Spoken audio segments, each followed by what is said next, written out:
and Jennifer will get us started. Thank you.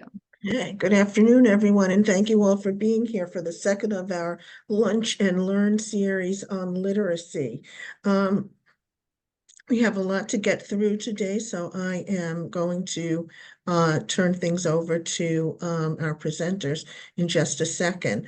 If you are interested in Spanish translation, David will be our interpreter today once again, and you can enable automatic closed captioning also if you wish. Go to the black bar on the bottom of the Zoom screen.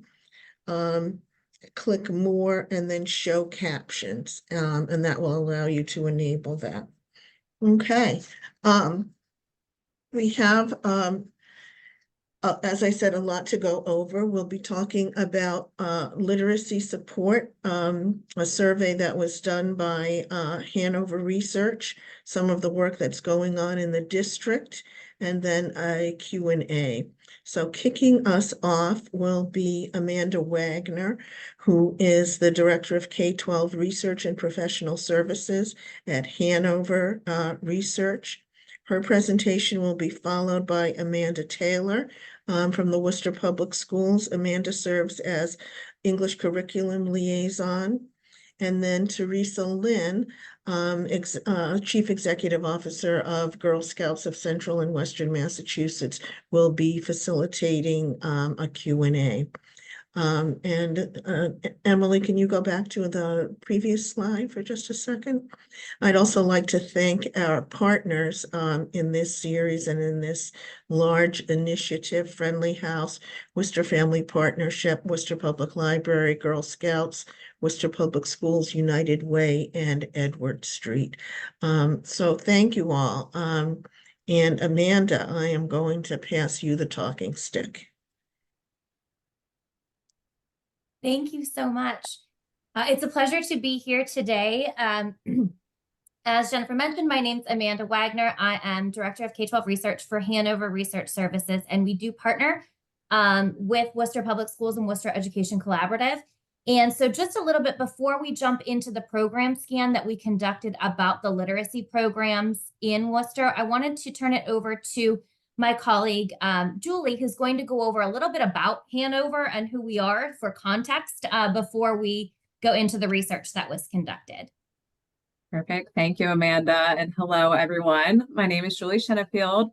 And as Amanda said, I just want to give you a little bit about overview of Hanover so you know who we are and kind of what we do before Amanda dives into the scan that we did.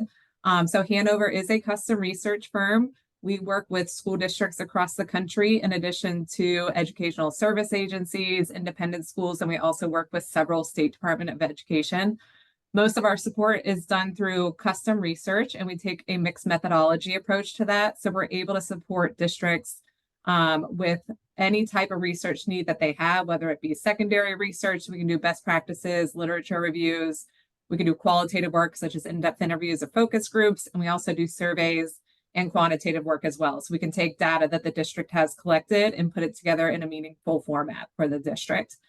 In addition to that, we also have advisory services, which is being utilized with the district and with WEC. So through that, we're able to help districts build capacity in different areas. So we do that with strategic planning, action planning, data literacy, and program evaluation. So we actually partnered with the district to help put their strategic plan in place, and we're going to continue to help them implement that. Through our partnership with WEC, we've been doing some research to help support their literacy initiatives, and Amanda is here today because she's going to go through one of those reports that we did for you all. So that is a quick overview about Hanover. Thank you, Julie. So I'm going to go ahead and share my screen so that you all can see this. So as I'm working through this, if you all can give me a quick thumbs up when and if you're able to see the screen that I am sharing. And can you, okay, perfect. And I will zoom in on these. Don't worry, I don't expect you to to see the small icons, but I wanted to show you first, just illustrating overall the document. This is intended to be a program scan. So not necessarily an in-depth research report, which we have done and we'll kind of go into a little bit more, but this is intended to be something that's a handout and easily given to individuals to be able to interact with, as well as understand what was publicly available. So a little bit about what this was.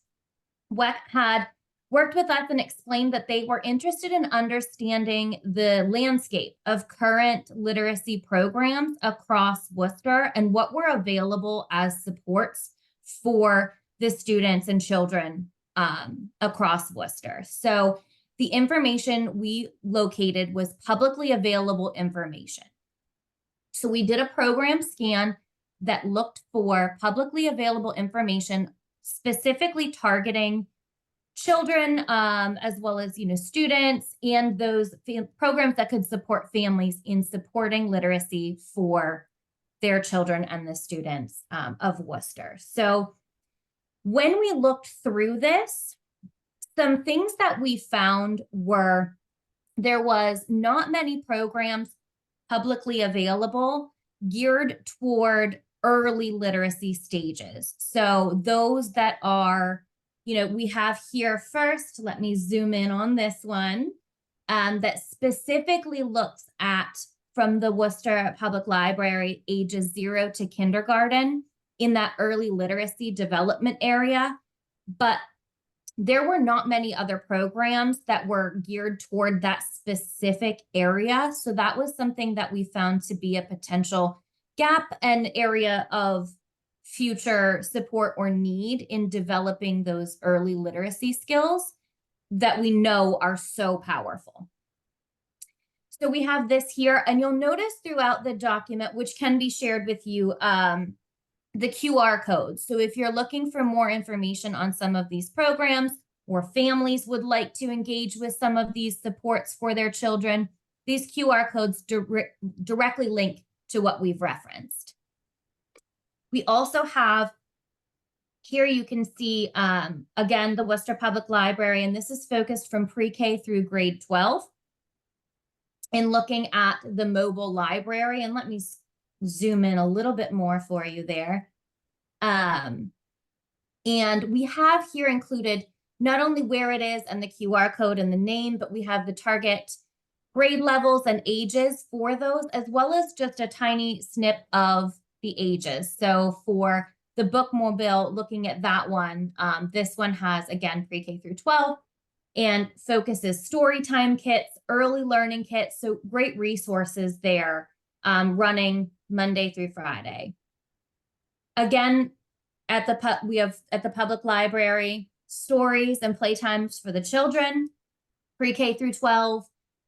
There's summer read alouds, and that one is the Boys and Girls Club. So that is linked there. And one thing I want to caveat for those of you that may be in the community here and eager to support some of these or have programs that are available that you don't see here, this is something that also, if there are other programs you know of that aren't listed here, they weren't exactly publicly accessible. So maybe thinking through marketing strategies or pieces so that they're more accessible and widely known throughout the community.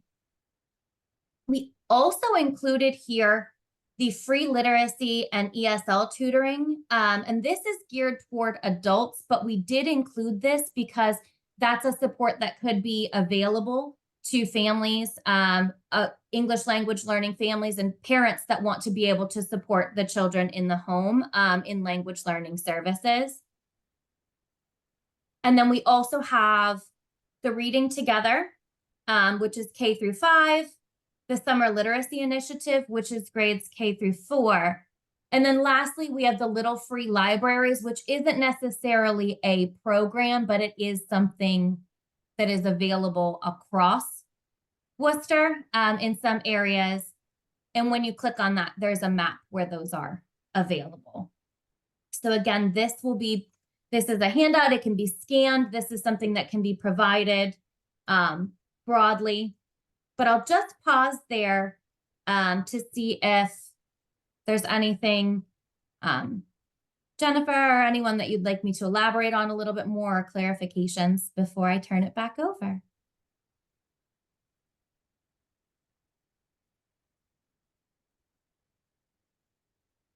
All right. Thank you.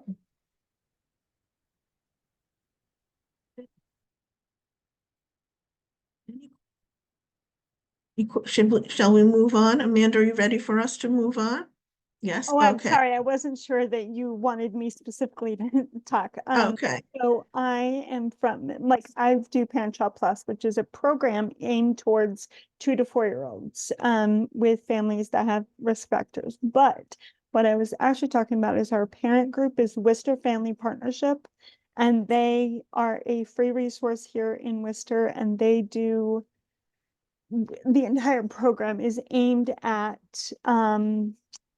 early literacy. We do playgroups. We have a Red Bag, which is like a delivery at home library. We have literacy nights where it's basically an entire online party aimed at one book a month. Yeah, just, and there's a million resources here, which is a actual data. We actually give out a million resources. And all of our playgroups are aimed at creating communities within the playgroups, within these families. We actively try when we meet a new family that comes to the playgroups. If you speak only Arabic, we're gonna go through our Arabic parents and try to connect you guys so that you have a community here, not just by yourself. We are doing playgroups in the shelters with the recent refugees. But all of these programs, regardless of what the end result is based in early literacy. And we're at all of the events in the summer, all the fairs and stuff like that. And I will put the actual website in there. Yeah, we got a Manfredo's. We have an entire library here. So if a parent is in the playgroup, not only do we have library shelves that they can sign up books, but also if you tell me little one is about to become a big brother and he's not crazy about the idea, somebody's going to run down here and find the 3 or 4 books we have on becoming a big brother for you to take home that day, that kind of thing. So, but our entire program is aimed at early literacy, specifically 0 to 5. So, and I will put that the actual website in here, and we're on all of the social media. So Thank you, Amanda. And Amanda Wagner, are you ready for me to pass the talking stick over to Amanda Taylor? Sounds great. Thank you. Okay, Amanda, we have so many Amandas to choose from today. Yes, I don't think I've ever been Yeah. in a room with this many Amandas before, but that's great. All right. So thank you all for having me today. I just want to make sure everyone can see my slides now that we're switching over. Could I just have a thumbs up if folks can see that? Oh, perfect. Thank you so much. I appreciate that. So I'm so excited to be here today and to talk with you about literacy supports in the Worcester Public Schools. So shifting gears just a little bit here. I wanted to just start by introducing myself. So I've been working in the Worcester Public Schools for the last 15 years. Currently, I'm serving as a district elementary ELA liaison, and I work in the Office of Teaching and Learning. And previously, I have been an elementary ELA instructional coach here in Worcester, as well as a primary classroom teacher, taught first grade and second grade before stepping out of the classroom into these roles. So I wanted to kind of spring off a little bit your conversation that I'm so sorry to have missed last week when you all met, because I know you were discussing the literacy crisis nationwide with Ron Noble, as well as how that pertains a bit to Massachusetts and Massachusetts teacher education programs. So I wanted to kind of give you our lens here in Worcester and kind of dial down even just a little bit more into exactly what was happening here in our city. So just to remind you of that data from the state, from all of Massachusetts, less than half of Massachusetts third graders were meeting or exceeding grade level expectations in English language arts, as was measured by the 2023 MCAS assessment. And we know that outcomes for Black and Latino students, students from low-income families, multilingual learners, and students with disabilities were significantly worse. Unfortunately, here in Worcester, we know we have a lot of students who are multilingual learners, about 60%, as well as about 25% of our students have disabilities. Many of our students are Black and Latino and from low-income families, and we were seeing those similar trends here in our city. So in that same year, 2023, we had just 24% of our third grade graders who were meeting or exceeding the expectations on ELA MCAS. So for us, that was really telling us that instruction really wasn't meeting the needs of our students. So we surveyed our teachers, and they were identifying gaps in the curricula that we had. And we came to realize that, when we use the various agencies that are out there rating curricula, that what we were using really wasn't considered high quality, and it had a lot of gaps, particularly in the area of phonics. And so we knew that was something that we really needed to address in order to better meet the needs of our students. So we had a big task ahead of us. And I just want to give you a little background about what this looks like, because I know sometimes folks hear that and they think, well, why didn't you just buy those high quality resources and give them to the teachers? And wouldn't that solve our problem? But I know going back to Ron's presentation, he spoke about this a little bit. Most of our teachers were trained through balanced literacy, which is a very different approach to the science-based practices in teaching reading that we now know are research-based and should be used today. So last school year, we really delved into educating our teachers and making sure they knew the why behind a shift in order to build their background and have them really be behind this big change. So last year was really a year of learning for all of our staff. So we had extensive training we did for all of our instructional coaches, and each building also sent 2 to 3 teacher leaders once a month for a full day training called Keys to Beginning Reading. So it was pretty much a graduate course in reading instruction that they engaged in, and they brought their big takeaways back to their building about that.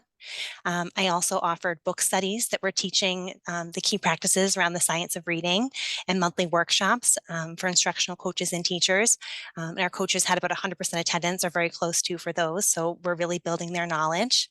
And then we went through a very extensive curriculum program selection process. We know it was a huge investment for us to buy new curriculum. We wanted to make sure we were really choosing something that was meeting the needs of our kids.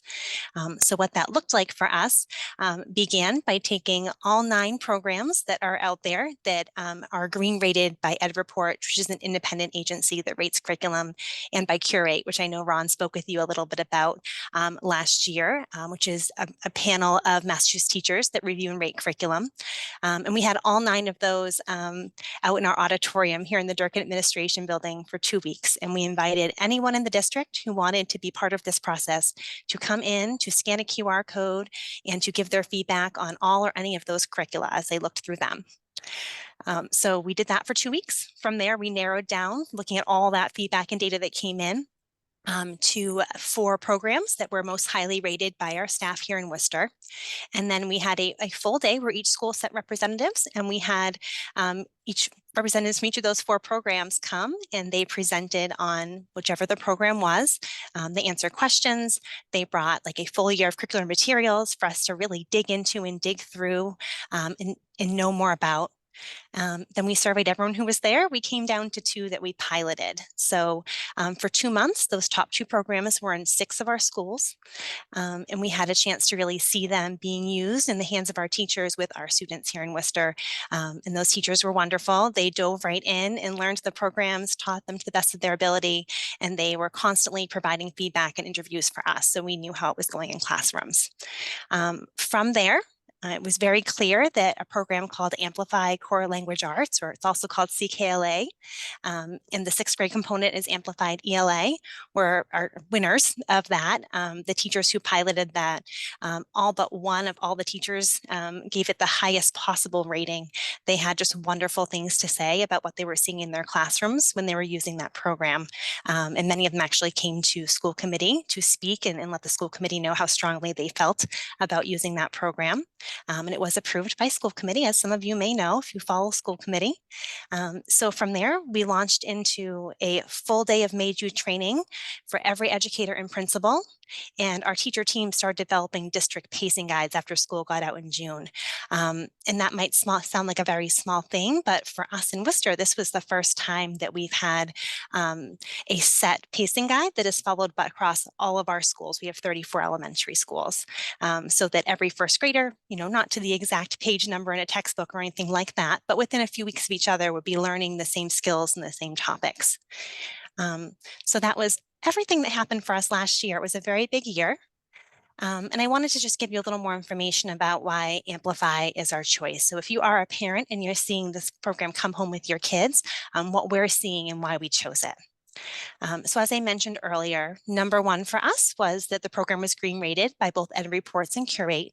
So that's looking at the text complexity, it's looking at the alignment to our standards, it's making sure it's a knowledge building curriculum, it's making sure it has appropriate instructional supports for our multilingual learners and for our students with disabilities. Those are all requirements for us to even pass that first stage with EdReports and Curate. And then beyond that, our piloting teachers, as I mentioned, really highly rated this product. We know it aligns to our standards and what we now know to be research-based best practices in teaching reading. A huge piece for us was this explicit and systematic foundational skills instruction in kindergarten through second grade. So when I'm talking about foundational skills, what we're referring to are a few different things that we teach in those younger grades. So the first piece is called concepts of print. So that's making sure we're explicitly teaching those kindergartners, what it looks like to read a book, how a book opens, how we follow text from left to right and swoop back down when we go to read.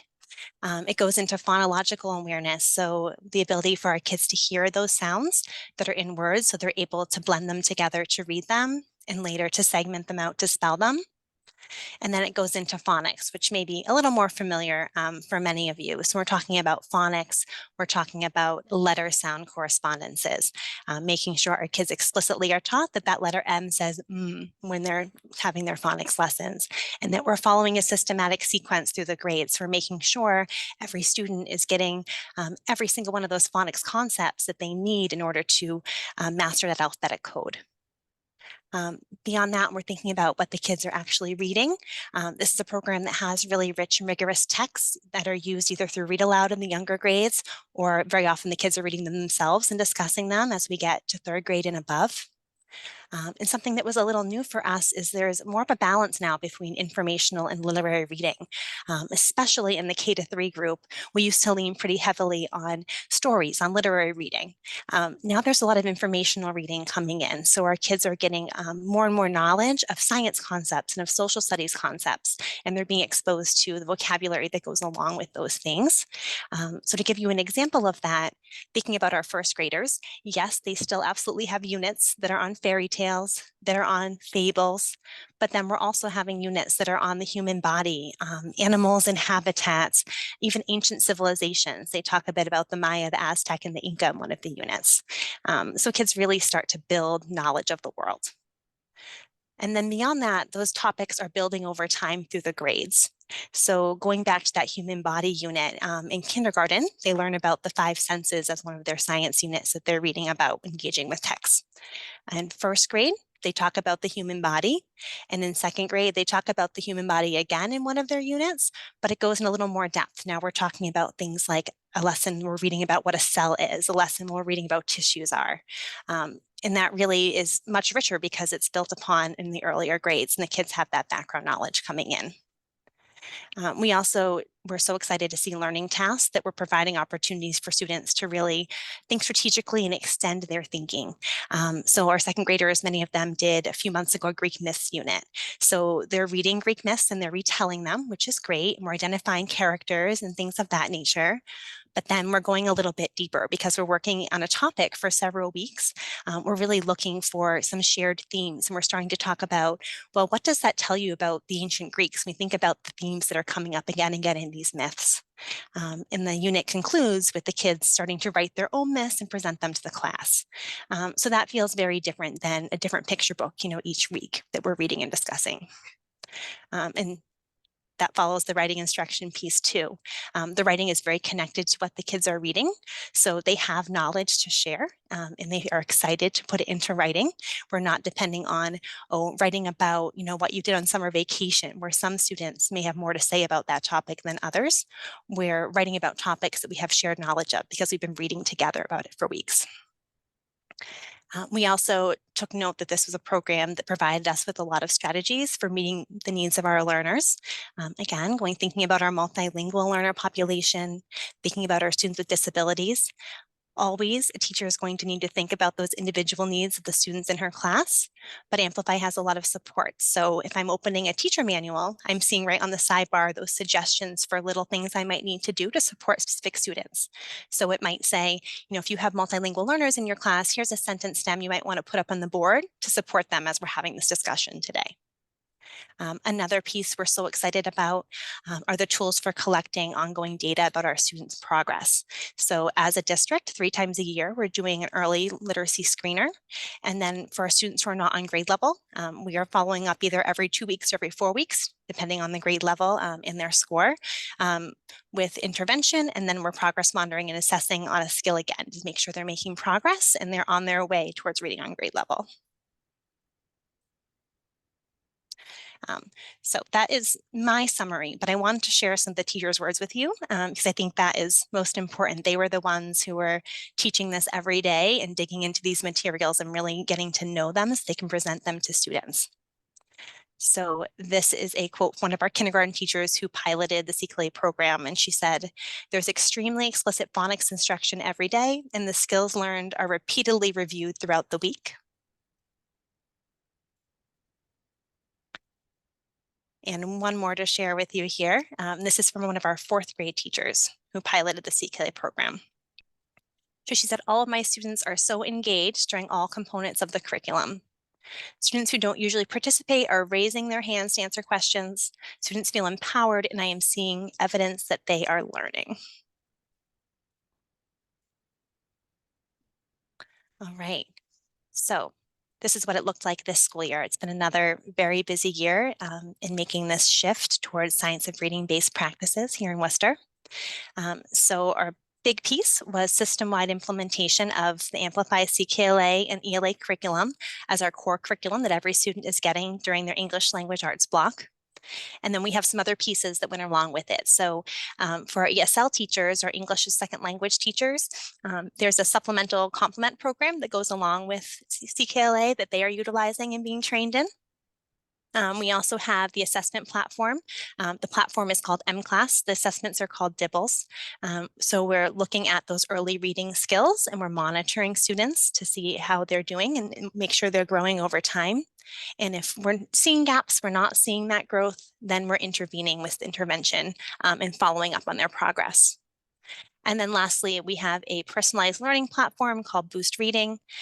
So this is an online program that kind of talks that assessment platform. So it takes in data from our students on the skills that they're struggling with, and it puts them in a gamified version. So they can go in and practice them by playing some fun games on the computer. And just as another piece that can support skill gaps for our kids, well, maybe the teacher's pulling a small group to provide that intervention. So a lot of new programs to learn this year.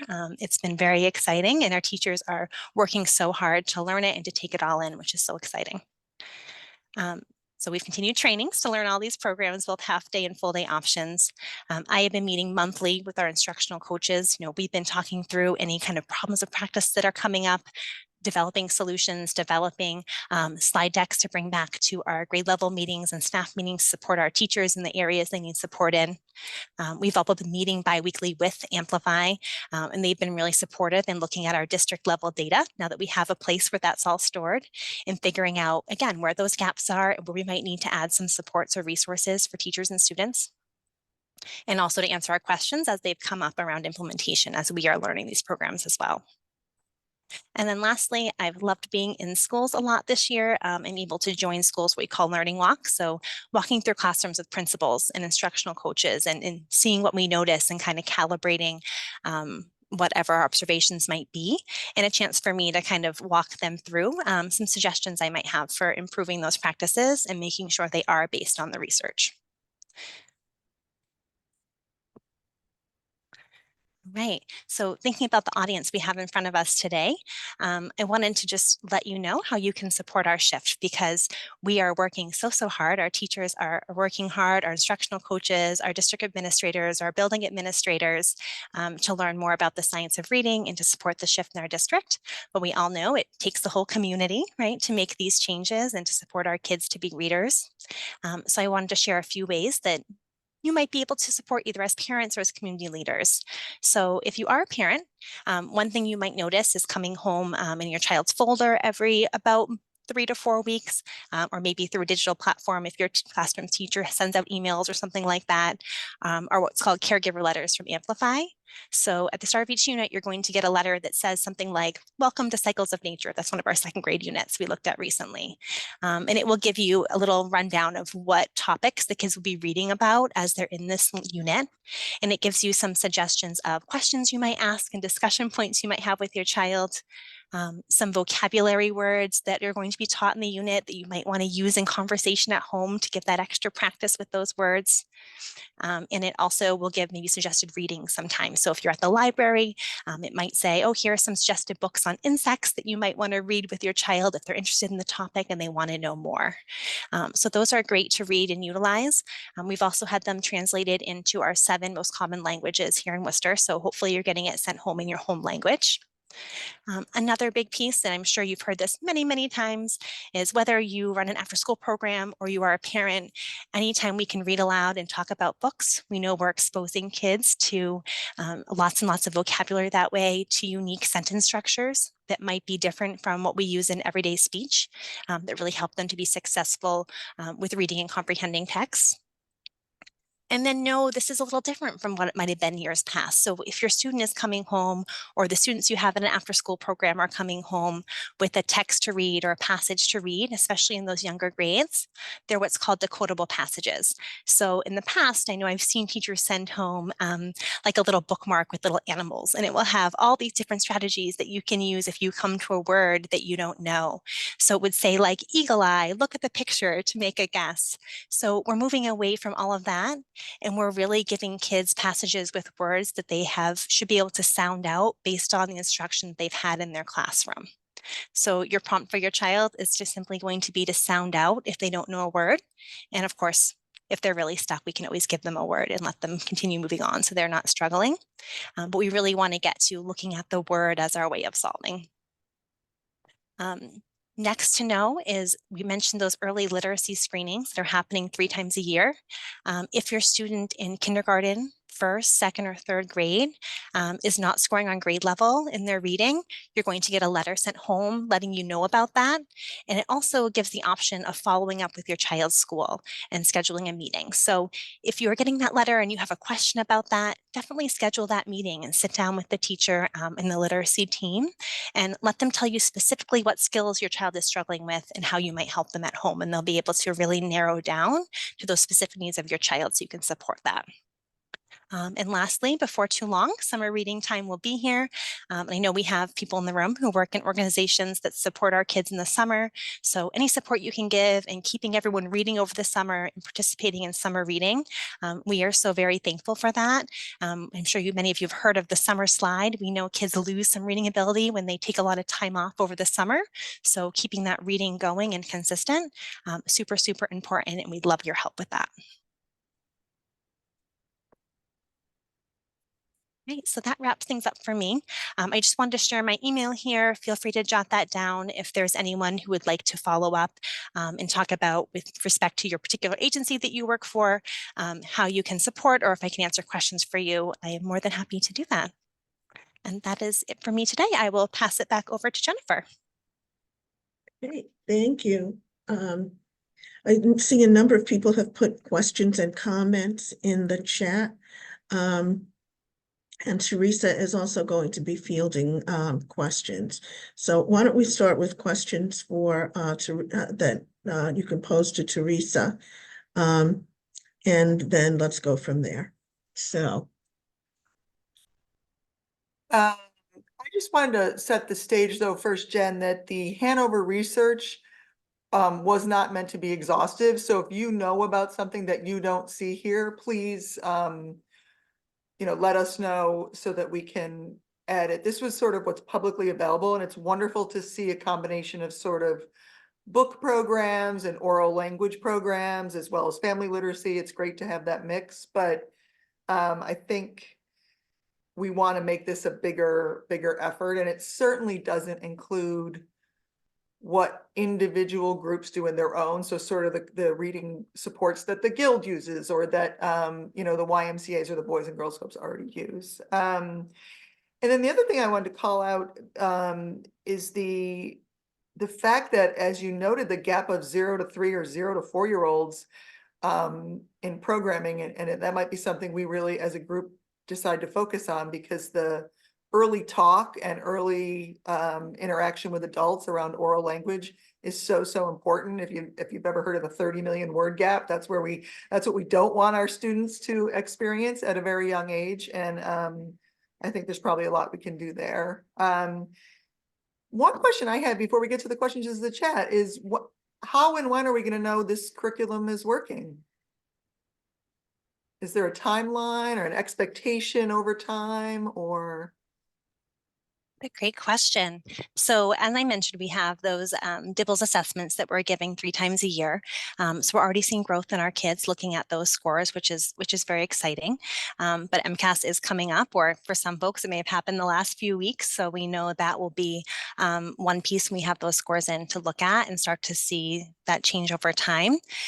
Typically, what we know about adoptions of new curriculums, we don't always see a huge spike year one. This is still a beginning stage. I think they typically say around 3 to 5 years is when we should start to see, big jumps in change. But I can speak to, anecdotally speaking with teachers, being in classrooms, it feels different. There's a lot of rich discussion happening in classrooms. There's a lot more student talk and less teacher talk much of the time. We're seeing in our younger classrooms decodable text in their hands. So our kids are really putting those phonics pieces they're learning into practice every day. So hearing kids read feels a little different too. It's no longer reading what we call leveled readers that were very predictable. I see, and there'd be a picture of a cat. I see, there's a picture of the cow, a cow, but actually reading sentence after sentence of words that they're actually decoding and reading. So we're seeing that, and we hope that it shows up on MCAS this year for sure, but also we're going to follow that over time. Great. I'm just going to go to some questions in the chat, and one of the questions that came up was about that apparently also was at school committee is what are we doing to make sure that this whole curriculum is culturally responsive to the students that we have in our classrooms? So what a great question. So anytime we have knowledge building curriculum, it's tough because the question becomes, well, whose knowledge is most important, right? If we asked every person in the room, what 10 topics would you teach to second grade as topics, we would probably get 10 different answers. So we're definitely keeping an eye on that, and we're looking carefully into the curriculum. We've had teacher teams who have met monthly and looked through in great detail and brought up anything that might be of concern and have suggested supplements. So if we say, we're doing a poetry unit, our poetry units in Amplify do have a wide range of poets that are represented, but sometimes folks have said, I have a really great local poet that I think would be great to insert here. We've added that as a resource for our teachers. We're working on curriculum maps for next year right now, so I'm putting those together for each grade level, putting that pacing guide together, but then those supplemental pieces and notes of where we might add things in that are more culturally responsive and specific to the needs of Worcester kids. Okay, and will this curriculum be used during the summer programming? As far as I know, it would not be, because the units are used by our classroom teachers during the school year in terms of the actual Amplify units. But we do have those intervention components that were used even last year in summer school. I don't do summer school myself or coordinate that, but I'm assuming they have the same plan to continue on with that and to use those intervention resources based on the needs of the kids that are in the summer school program. But if people have particular questions, they can email me and I can find out for sure what the plan is for summer school. I think another question that Jen might have had is just ways to infuse this into the nonprofit and community-based work that is already happening where a lot of our students are right after school. Would the parent engagement piece be easily adaptable to community-based organizations? Yeah, I hadn't thought about that, but I love that question because I would be happy to share like the folder of parent letters that go home to let you know which topics kids are covering, and you would get that same information around what's the vocabulary that's focused on in this unit and things like that. If there's anyone who would like that, feel free to email me. I'm happy to share that. If you have something like an after-school program and you want to continue that learning. In terms of resources, one piece that I think would be helpful if you are offering like text to kids to read when they are in your program is to think about investing in some nonfiction. I know your programs, like our classrooms, were probably full of those literary texts up until this point. The interesting thing is I think kids really have shown that they're interested in those nonfiction topics too. And sometimes it pulls in kids that were not always the most eager of readers, but now, hey, I can read this encyclopedia of insects and I love insects. So here's something I want to read. So thinking about ways to pull that in and encourage reading that is both literary and nonfiction would be wonderful as well. Yeah, it sounds like we're going to need to raise money to get a lot of new texts all over the city in different places. I love that. Is there an opportunity to collect community input and feedback as we move through implementation on the new curriculum? So we did have school committee, and I think that was kind of the voice of our community in that implementation process and in choosing the curriculum. But certainly if folks have particular questions or if they're seeing something come home that they're concerned about or anything like that, please feel free to email me. And if it doesn't pertain to me particularly, I'm happy to share that with the people who should address it. Or you could also reach out to the principal of your child's school too with any concerns you might have. I also have a question that I didn't put in the chat, and that's on the information that goes home to the parents, and the information that the district collects. Does the information go on that goes to the parents? How granular is that? Does it say, for example, your child is great at phonological awareness, but weak in phonics, or your child is great at comprehension, but weak in fluency, that sort of thing? So that might be a bit school specific. The state provides us with a template. So that template requires that we let you know what your child's score is and if your child was scoring below grade level. But I don't think it requires those specifics. However, it's editable. So some schools may choose to give you that little blurb that tells you a little bit more. Others might say, when you come in for the meeting, we'll discuss that piece, because they also are all going to be offering you that option to come in as a parent and meet with the teacher and literacy team about your concerns and to talk through how you can jointly support the child. Okay, and is that information aggregated for the district? So does the district know, for example, our third graders are strong in comprehension, but weak in, I don't know, phonological awareness? Yes, so we have those biweekly data meetings with Amplify. And this is really new for us, that we now, instead of each teacher holding, her grading book, that sometimes was physical with those notes about children, we have that from a district lens. So that's been a big part of my meetings with the instructional coaches each month, was looking at that data and noticing exactly the things you're speaking about. Our third graders across the board might be struggling with fluency. Where can we infuse more fluency practice in our curriculum? Or during our intervention block, what are some more fluency activities that we can bring in if we feel like those aren't meeting the needs? So we've really been digging in, and we'll continue to dig into that data and utilize it. Okay, as we begin to craft then a community response to complement what's going on in the schools, is that information that can be shared so that we know as a community what we should be working on with the kids? So I am not sure beyond like what's shared at school committee, how much I can share, because we always want to make sure that we're thinking of student privacy. But we can certainly check with our research and data office around that and see what it is that we can share out and what format we can share out. So Jennifer, if you would like to email me, I would love to chat more about that and maybe bring in Marco Andres, who is our research and data director, and see what would be helpful to share out and what would be appropriate. Great, thank you. Can you say more about the piece that goes home in terms of accessibility by parents or caregivers who can't read in English or have low literacy levels themselves? Sure. So we've had all the letters that go home translated into the 7 languages that are most common for our families. So teachers have digital access to those. It's really a matter of them hitting print on their computer, and they have that to put, in a child's folder or to copy and paste into an email or however they do their family communication. So it's available in that way.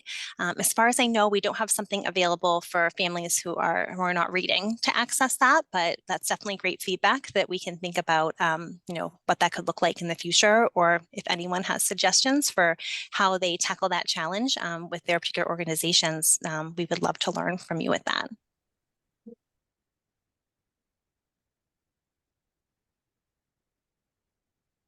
I think there are some organizations that have done interesting parent engagement work with short videos on how best to support literacy practices. So that might be something that a partner could work with the district on in the future. Yes, I'm glad you brought that up, Teresa, because that just brought something else up for me.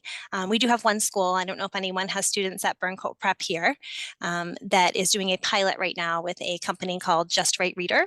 So they have little decodable books that are going home with families. So you may have seen those if your student goes there.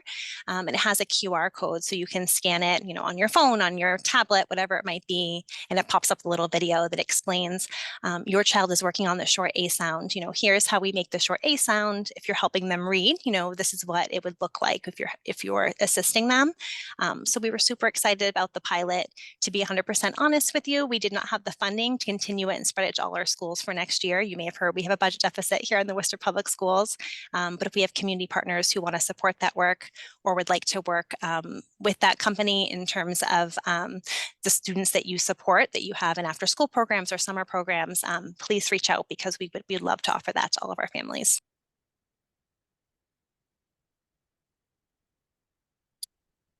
Let's see. We have a specific question about, have the letters already gone out about reading on grade level at this point? Yes, so 3 times a Okay. year they go out. They would have gone Okay. out in like September, October, and then again December, January. And if you didn't get a letter, then your child was reading on grade level. Okay, thank you. And then we have a question about students that are behind significantly already, which, according to the number we just heard about the 24%, how does this curriculum support their trajectory and getting them caught up? So this is a new approach for us. So in the past, we're using leveled readers. If I was a 4th grade student, but I was reading on a 1st grade level, I would often be handled 1st grade text to read. And even though I might make progress through that gap would stay, right? Maybe next year I would be reading 2nd grade tasks, but I'm still so far behind my peers. So with Amplify, and this has been a big learning curve for our staff who are doing just wonderfully with learning how to do this, everyone in their ELA class is reading grade level content. So 4th graders have 4th grade text in front of them, but we're scaffolding and supporting that for them. So they're still able to be part of really rich discussions about grade level texts. And then every school has what we call an RTI, or response intervention time of the day. And that's where kids are kind of getting exactly what they need. So we're looking at their data. If they're reading below grade level because they're struggling with the coding, they have some gaps in that phonics knowledge, they're getting a small group support that's really focused on that. Or if they're struggling with fluency, they're getting a group that's focused on fluency during that time. And they're also using that Boost Reading piece, which is the online component that is looking at the DIVL scores and communicating with that and plugging into the games they're playing online. So they're practicing the skills they need there. So we're working very hard to fill those gaps. You're absolutely right. Some of our kids have a few years between, what the grade level goal is and where they are now, but we are seeing, upward momentum. So we hope that continues.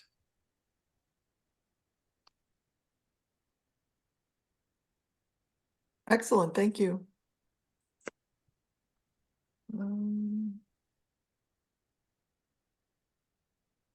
there any other questions that I didn't catch? No, I've been monitoring the chat also. I think we've got everybody, oh, new message just popped up. Okay. And that question is curious about Hanover's perspective on how Worcester's set of community literacy resources stacks up against other gateway cities. And that's from Emily. That's a great question. So, excuse me. So thinking about the literacy resources relative to other cities, I think that from our perspective, when our work and we partner with the district, we go through the process of understanding specific research questions and allocations. And to this point, we have supported through literacy program scans or best practices in supports, but not necessarily within the specifics of resources. So I think I would be remiss to kind of give my opinion of those pieces when I don't have the necessary, background information to say that. So that would definitely be something we could look into in benchmarking. Those are things that we do and have available and, could provide to the district in regard to benchmarking or other resources and those pieces. But to date, we've focused more on external programs as well as the best practices in community and family supports. Did that answer your question? Yes, I thank think you. so, yeah. And Emily also has another part to her question, going to Ashland's point.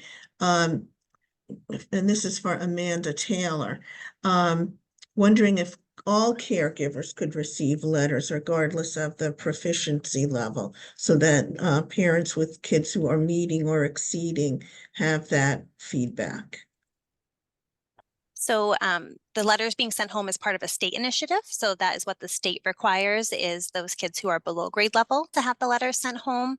It's not a requirement to send it for kids who are on grade level, but certainly you're welcome to reach out. Again, email me and I can connect you with our research department and they can certainly let you know if that's something that could be possible or not. Okay, thank you.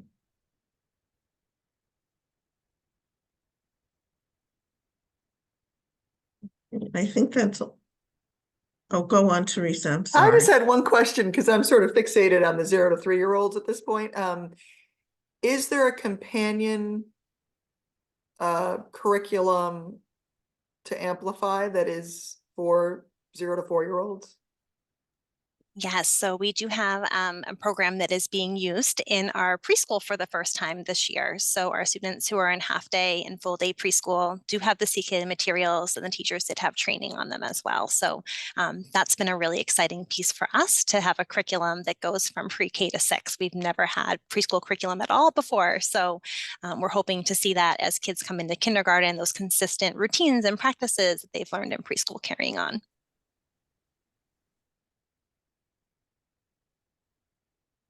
Okay, it goes to preschool, but it doesn't really go to toddlers and yeah. Right. Okay, so it's still kind of school-based. Right, Yeah, yeah. okay, okay.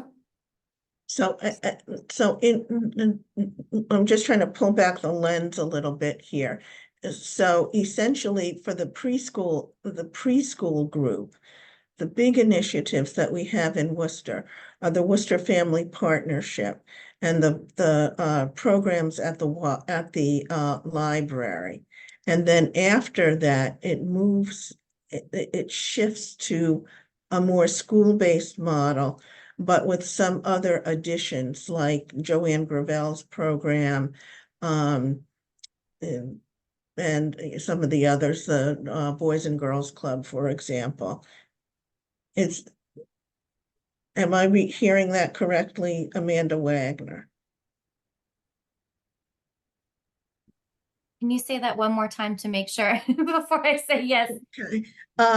That essentially for the 0 to 4, the preschool group, the programs are what Worcester Family Partnership is doing, and also what the Worcester Public Library is doing. And then once we hit preschool, it's the Worcester Public Schools preschool program. And then once we hit grade, regular kindergarten and so forth. Most of the work is school-based with some additional supplementary stuff happening like at the, at Boys and Girls Club, and so forth, and our reading together program and so forth. Is that correct, Amanda? Yep, that is Okay. 100% correct. The one that does exist that's out there, other than those two that you mentioned, we were not able to find. So that is a potential gap, but everything else that you mentioned is exactly more school-based. And then, as you mentioned, those other pieces of the public library, Boys and Girls Club, etc. So as we go forward in crafting an initiative, one of the things that we will need to be looking at is what the reach, what the penetration is of the library program and Worcester Family Partnership, and what needs to be done to complement those programs to expand their reach. And then think about also, I guess three groups then. There's the four-year-olds to kindergarten group, the preschool, the 0 to 4 group, and then the school age group. Okay.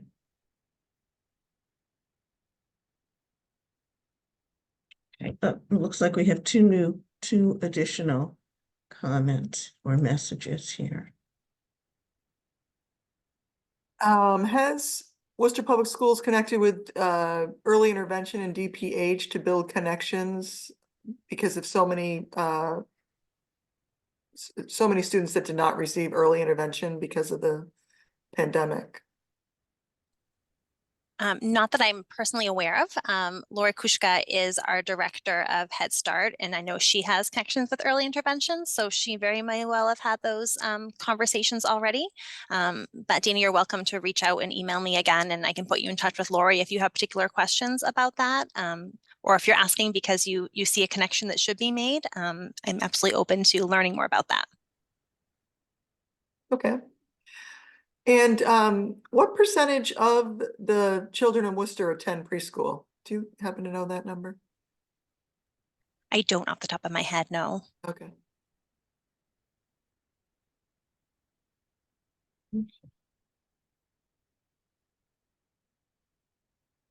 I think we've gone through all of the questions, so. And it is 1 o'clock, and I know people are taking their lunch hour to do this, so everyone will have to do the classic at your desk sandwich consumed in 2 bites lunchtime. So, any final questions or comments?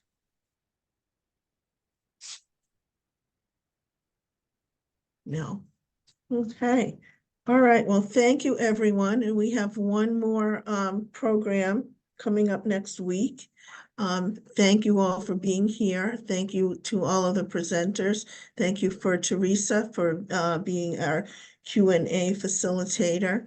And thank you to David for doing interpretive services for us.